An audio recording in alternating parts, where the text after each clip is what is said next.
Tribute to Stupidity.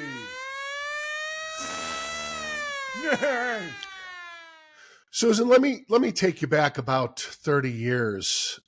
Susan Smith, if you might remember, South Carolina woman, and this is not the funny part. She served time in prison for going on, maybe 25, 30 years for a 1994 murder of her two young sons. If you remember, she drove them into a lake.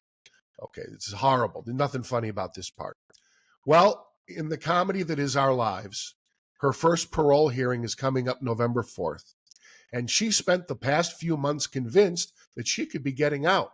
As a result, she's hard at work, according to the New York Post, finding sugar daddies willing to bankroll her life on the outside. And the 52-year-old inmate is not above engaging in a little phone sex to lure them in, according to family sources and South Carolina prison calls. It's time for me to get out, she told one suitor earlier this year in one call. I've done my time. I'm ready to go. Her kids, by the way, are still dead. In a March conversation with one sugar daddy, potential sugar daddy, she asked him how she can support herself if she gets out. So he goes on and says, I'll tell you what I did last night thinking of you. I made a spreadsheet that starts out with $213,000. You're going to have more than that. You'll be in the $220,000 range all put together. The sugar daddy, potential sugar daddy continues. You can spend $40,000 a year while you're withdrawing from that balance. It's still earning interest on the undrawn amount. And he goes on and on and on. Even after 20 years, you'll still have some left over. And after a short pause, she says, I love you so much.